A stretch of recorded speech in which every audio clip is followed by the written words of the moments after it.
सोचने से आपको खुद से एक सवाल पूछने का समय मिलता है। इस तरह का सवाल कि क्या इस प्रॉब्लम का सबसे बढ़िया सॉल्यूशन इस पर और ज्यादा मेहनत करना है। ज्यादातर लोग इतनी बुरी तरह घबराए हुए होते हैं कि वे खुद को आपको असली बात नहीं बताते हैं कि उन पर डर हावी हो रहा है, और नतीजा ये निकलता है कि वे सोच ही नहीं पाते। इसके बजाय वो दरवाजे से बाहर दौड़ लगा देते हैं।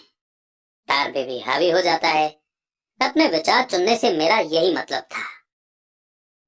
पर हम ऐसा किस तरह करेंगे? माइक ने पूछा। यही तो मैं तुम्हें सिखाने वाला हूँ। मैं तुम्हें ये सिखाऊंगा कि तुम्हारे पास चुनने के लिए ऑप्शन होने चाहिए, ताकि तुम हड़बड़ी में काम करने से बच सको। जैसे अपनी सुबह की कॉफी पीकर दरवाजे से बाहर दौड़ लगाने की आदत से। मैंने तुमसे जो पहले कहा था उसे याद रखो। जॉब लॉन्ग टर्म प्रॉब्लम का शॉर्ट टर्म सॉल्यूशन है। ज्यादातर लोगों के दिमाग में सिर्फ एक प्रॉब्लम होती है, और ये थोड़े समय की होती है।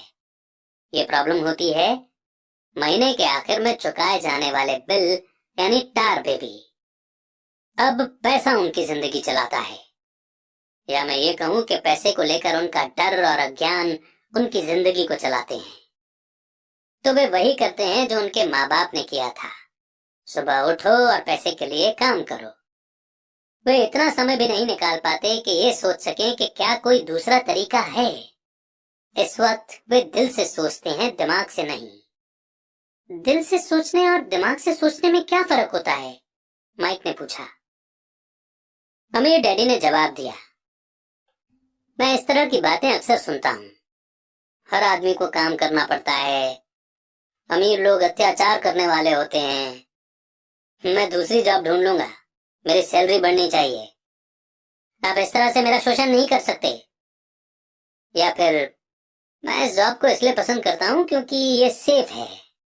इसके बजाय हमें ये कहना चाहिए, क्या यहाँ ऐसा कुछ है जो मुझे नहीं मिल रहा है?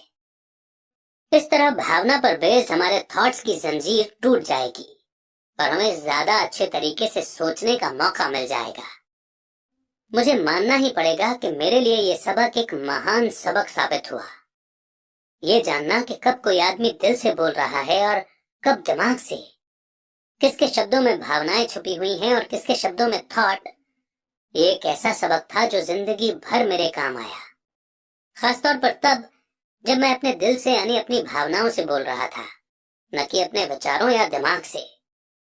जब हम स्टोर की तरफ वापस मुड़े तो अमीर डैडी ने यह कहा, अमीर लोग हकीकत में पैसा बनाते हैं, वे इसके लिए काम नहीं करते। उन्होंने ये भी बताया कि 5 सेंट के जिंक के सिक्के बनाते समय जब माइक और मैं ये सोच रहे थे कि हम पैसे बना रहे थे, तो हमारे विचार उसी रास्ते पर चल रहे थे जिस पर अमीर लोग चलते हैं। दिक्कत सिर्फ इतनी सी थी कि ऐसा करना इलीगल था। गवर्नमेंट और बैंकों के लिए ऐसा करना लीगल है, पर हमारे लिए नहीं। उन्होंने ये भी बताया कि पैसा कानूनी यानी लीगल और गैर कानूनी यानी कि इलीगल दोनों ही तरीकों से कमाया जा सकता है। अमीर डैडी ने हमें बाद में ये समझाया कि अमीर लोग जानते हैं कि कैसे पैसा एक भ्रम है, जो हकीकत में गधे के सामने लटकी गाजर की तरह होता है। पैसों के भ्रम के कारण जो डर और लालच पैदा होता है, उसकी वजह से ही अरबों खरबों लोग ये सोचते रहते हैं कि पैसा ही असली चीज है। पैसा दरअसल एक माया जाल है। पब्लिक के अज्ञान और भरोसे के भ्रम की वजह से ही ताश के पत्तों का ये महल खड़ा रह पाता है। सच कहा जाए तो गधे की गाजर पैसों से ज्यादा कीमती है। उन्होंने अमेरिका के गोल्ड स्टैंडर्ड के बारे में भी बात की और ये बताया कि हर डॉलर का नोट असल में चांदी का सर्टिफिकेट है। उन्हें इस अफवाह से चिंता हो रही थी कि किसी दिन हम लोग गोल्ड स्टैंडर्ड को छोड़ देंगे और हमारे डॉलर चांदी के सर्टिफिकेट नहीं रहेंगे। जब ऐसा होगा बच्चों, तो कयामत आ जाएगी। गरीब, मिडिल क्लास और नासमझ लोगों की जिंदगी इसीलिए बर्बाद हो जाएगी क्योंकि वो ये भरोसा करते रहेंगे कि पैसा ही असली चीज है, और वे जिस कंपनी के लिए काम करते हैं वो कंपनी या गवर्नमेंट उनका ध्यान रखेगी। उनकी बातें उस दिन हमें समझ में नहीं आ रही थी, पर सालों बाद जाकर मुझे ये समझ में आया कि ये बड़े पते की बात थी। वो देखना जो दूसरे नहीं देख पाते।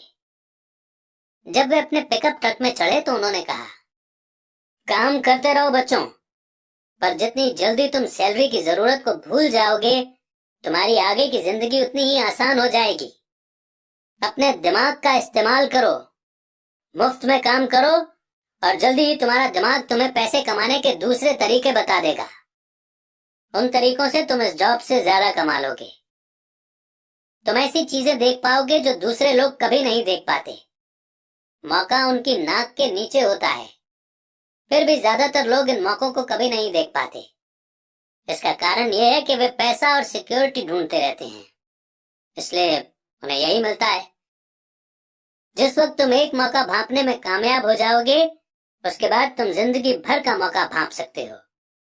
जिस वक्त तुम ऐसा कर लोगे, मैं तुम लोगों को कुछ और बातें सिखाऊंगा। इस बात को ध्यान से समझ लो, ताकि तुम जिंदगी के सबसे बड़े जाल से बच सको। वो टार बेबी तुम्हें कभी नहीं छू पाएगी।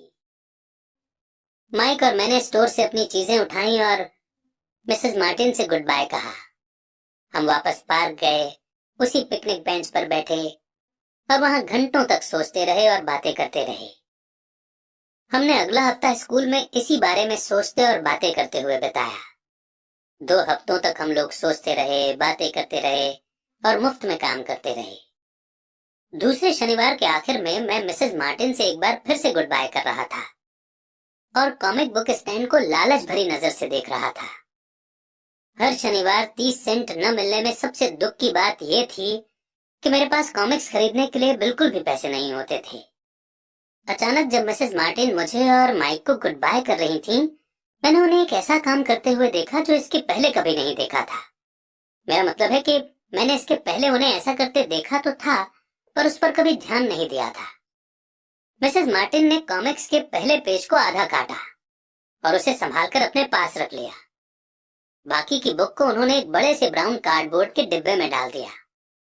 जब मैंने उनसे पूछा कि वे इन कॉमिक्स का क्या करती हैं, तो उन्होंने कहा कि मैं उन्हें फेंक देती हूँ। जब वो नई कॉमिक्स लाता है तो मैं ऊपर के आधे कवर को क्रेडिट के लिए कॉमिक बुक डिस्ट्रीब्यूटर को दे देती हूँ। वो 1 घंटे में आने ही वाला है। माइक और मैंने 1 घंटे तक इंतजार किया। जल्दी ही वो डिस्ट्रीब्यूटर आया और मैंने उससे पूछा कि क्या हमें कॉमिक्स मिल सकती हैं। इस पर उसने जवाब दिया कि आपको मिल सकती हैं अगर आप इस स्टोर में काम करते हैं और अगर आप ये वादा करें कि आप उन्हें नहीं बेचेंगे। हमारी पार्टनरशिप एक बार फिर कायम हो गई थी। माइक की मम्मी ने बेसमेंट में हमें एक खाली कमरा दे दिया जो उनके किसी काम नहीं आता था। हमने उसकी सफाई करके उसमें सैकड़ों कॉमिक्स जमा कर ली। जल्दी ही हमारी कॉमिक्स लाइब्रेरी लोगों के लिए खोल दी गई। माइक की छोटी बहन को पढ़ने का बहुत शौक था, इसलिए हमने उसे अपना लाइब्रेरियन बना दिया। लाइब्रेरी में आने और कॉमिक्स पढ़ने के लिए वो हर बच्चे से 10 सेंट लेती थी। स्कूल खत्म होने के बाद हर दोपहर 2:30 से 4:30 बजे तक लाइब्रेरी खुलती थी। पड़ोस के बहुत से बच्चे इसके कस्टमर बन गए थे और वे जितनी कॉमिक्स पढ़ना चाहते थे 2 घंटे में पढ़ सकते थे। ये उनके लिए बढ़िया सौदा था, क्योंकि एक कॉमिक्स की कीमत 10 सेंट होती थी और 2 घंटे में वे 5 या 6 कॉमिक्स पढ़ लेते थे। माइक की बहन लौटते समय बच्चों की तलाशी लेती थी और ये देख लेती थी कि वे अपने कपड़ों में कॉमिक्स छुपाकर तो नहीं ले जा रहे हैं। वो इस बात का रिकॉर्ड भी रखती थी कि हर रोज कितने बच्चे आए, उनका नाम क्या था और उनके सुझाव क्या थे। माइक और मुझे 3 महीने तक हर हफ्ते एवरेज में $9.5 का फायदा हुआ। हमने उसकी बहन को हर हफ्ते $1 का पेमेंट किया और उसे मुफ्त में कॉमिक्स पढ़ने का फायदा भी दिया। हालांकि वो कॉमिक्स कभी कभार ही पढ़ती थी, क्योंकि वो हमेशा ही अपनी पढ़ाई में लगी रहती थी। माइक और मैं डील के मुताबिक हर शनिवार स्टोर में काम करते रहे। साथ ही हम अलग अलग दुकानों से कॉमिक्स इकट्ठी करते रहे। हमने वादे के मुताबिक कॉमिक्स नहीं बेची थी। जब कोई कॉमिक फट जाती थी तो हम उसे जला देते थे। हमने इसकी एक ब्रांच खोलने की भी कोशिश की, लेकिन हमें माइक की बहन की तरह मेहनती और भरोसेमंद लाइब्रेरियन नहीं मिला। बहुत कम उम्र में ही हमने ये जान लिया था कि अच्छे स्टाफ को खोजना कितना मुश्किल होता है। लाइब्रेरी खुलने के 3 महीने बाद हमारी लाइब्रेरी में एक प्रॉब्लम आ गई। दूसरे मोहल्ले के कुछ गुंडे अंदर घुस आए और उन्होंने झगड़ना शुरू कर दिया। माइक के डैडी ने सुझाव दिया कि हम अपना बिजनेस अब बंद कर दें। तो इस तरह हमारा कॉमिक्स का धंधा बंद हो गया और हमने कन्वीनियंस स्टोर पर हर शनिवार काम